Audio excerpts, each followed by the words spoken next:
Hello everyone, in this video I will show you how to fix microphone on Windows. If you find this guide useful, consider subscribing and leaving a like. Thank you. Well, the first step would be to click here, and now we will look for microphone privacy settings.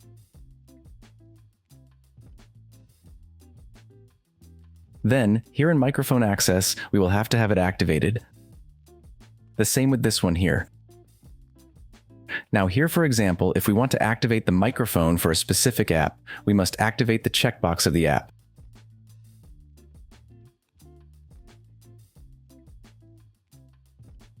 Then we will go to System, Sound. We will go down until we find Input, and here we will choose our microphone. Then we will go here and type the following.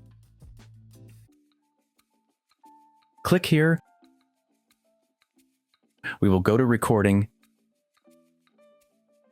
and we will choose our microphone.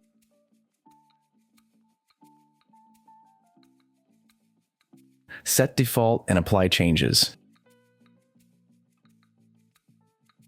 Now, for example, if the microphone does not work in a specific app, in my case, I will use Discord as an example, we will go to Settings and look for the option where the microphone is located, and in Input Device, we will have to choose our microphone. If you found the video useful, leave me a like and subscribe. I appreciate it very much. Thank you.